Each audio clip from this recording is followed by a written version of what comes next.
ഇന്ന് ഞങ്ങളിവിടെ ഉണ്ടാക്കാൻ പോകുന്നത് ജാമ്പയ്ക്കയുടെ അച്ചാറാണ്. ജാമ്പയ്ക്ക അതിനായിട്ട് അരിഞ്ഞ് പാത്രത്തിലാക്കി വെച്ചിട്ടുണ്ട്. പിന്നെ നമുക്ക് വെളുത്തുള്ളി നമുക്ക് ഇച്ചിരി കുറച്ച് തോനെ ഇടണം. അതിനായിട്ട് വെളുത്തുള്ളി 2 ഉണ്ട വെളുത്തുള്ളി അരിഞ്ഞ് വെച്ചിട്ടുണ്ട്. പിന്നെ 2 പച്ചമുളക്, ചെറിയ ഒരു കഷ്ണം ഇഞ്ചി, ഇത്രയും അരിഞ്ഞ് വെച്ചിട്ടുണ്ട്. നമ്മൾ അടുപ്പ് കത്തിച്ച് ഒരു കടായി അടുപ്പിലേക്ക് വെച്ച് കൊടുക്കുക.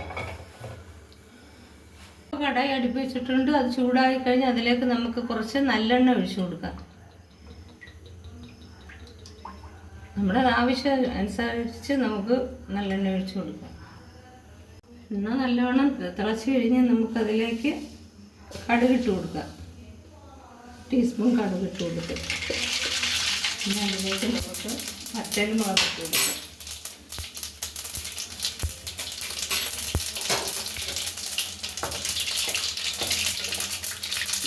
നമുക്ക് ഇഞ്ചി, വെളുത്തുള്ളി, പച്ചമുളക് എല്ലാം ഇട്ടിട്ടുണ്ട്.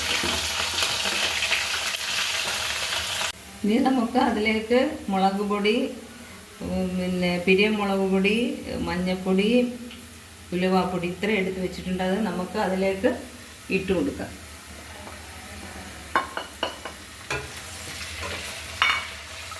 പച്ചച്ചവ പോയി കഴിഞ്ഞിട്ട് മാറിക്കഴിഞ്ഞിട്ട് നമുക്ക് അതിലേക്ക് വെള്ളം ഒഴിച്ച് കൊടുക്കണം. ആവശ്യത്തിനുള്ള കുറച്ച് വെള്ളം ഒഴിച്ചാൽ മതി. ഇപ്പം ജാമ്പയ്ക്ക ആയതുകൊണ്ട് അതിന് നല്ല വെള്ളം ഉണ്ട്.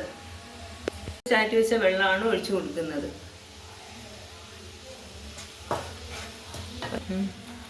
ഇനി നമുക്ക് എടുത്തു വെച്ചിരിക്കുന്ന കറിവേപ്പില കുറച്ചിട്ട് കൊടുക്കാം.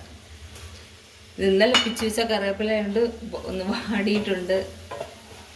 ഇനി നമുക്ക് ആവശ്യത്തിനുള്ള വെള്ളം ഒഴിച്ചു കൊടുക്കാം. തിളപ്പിച്ചാറ്റി വെച്ച വെള്ളമാണ് ഒഴിക്കുന്നത്.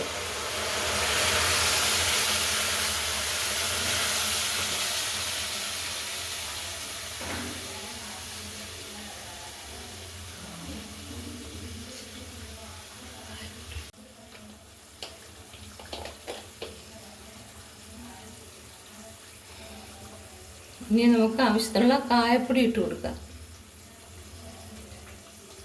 ഇതിപ്പം ജാമ്പയ്ക്കയിൽ ഞങ്ങൾ ഉപ്പിട്ട് നല്ലപോലെ പിടിച്ചിരിക്കുക. അതുകൊണ്ട് നമുക്ക് ആവശ്യമുണ്ടെങ്കിൽ ഇനി ഉപ്പിട്ട് കൊടുത്താൽ മതി. അരപ്പ് തിളച്ചൊന്ന് കുറുകിയിട്ട് നമുക്ക് ജാമ്പയ്ക്ക അതിലേക്ക് ഇട്ട് കൊടുക്കാം. ഇപ്പം ഞങ്ങൾ ശരിക്കും ഉപ്പിട്ട് ജാമ്പയ്ക്കെങ്കിലും നമുക്ക് അരപ്പിൽ ഒരു സ്വല്പം ഉപ്പിട്ട് കൊടുക്കാം. ഉപ്പ് ഒരുപാട് വേണ്ട. നമ്മൾ ജാമ്പയ്ക്കയിൽ ഉപ്പിട്ട് പിടിച്ചതുണ്ട്, സ്വല്പം ഇട്ട് കൊടുത്താൽ മതി. അരപ്പ് നല്ലോണം കുറുകി എണ്ണയൊക്കെ തിളഞ്ഞിട്ടുണ്ട്. ഇനി നമുക്ക് ഒരുപാട് തിളപ്പിക്കേണ്ട, ഒന്ന് ചെറുതായിട്ട് തിളപ്പിച്ചിട്ട് നമുക്ക് വാങ്ങാം. നമുക്കിനി ജാമ്പയ്ക്ക അതിലേക്ക് ഇട്ട് കൊടുക്കാം.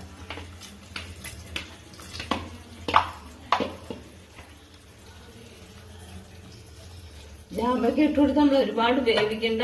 നമ്മൾ ചെറുതായിട്ടൊന്ന് അരപ്പൊന്ന് ചെറുതായിട്ട് തിളച്ചിട്ട് നമുക്ക് ചേർക്കാം. തിളപ്പിച്ചാറ്റി വെള്ളം ഒഴിച്ചത് കൊണ്ട് കേടാവാതിരിക്കും. വേണേൽ വിനാഗിരി ഒഴിക്കാം. ഞങ്ങൾ വിനാഗിരി ഇപ്പം ഇതിനകത്ത് ഒഴിക്കുന്നില്ല. നമ്മുടെ ജാമ്പയ്ക്ക അച്ചാർ ഇവിടെ റെഡിയായി കഴിഞ്ഞ് നല്ലതുപോലെ ഒന്ന് തിളച്ചിട്ടുണ്ട്. ഇനി ഇതിൽ കൂടുതൽ നമ്മൾ തിളപ്പിക്കരുത്, അത് വെന്ത് പോകും. അതുകൊണ്ട് നമ്മൾ ഈ ഓഫാക്കിയിട്ട് വാങ്ങി വെക്കാം.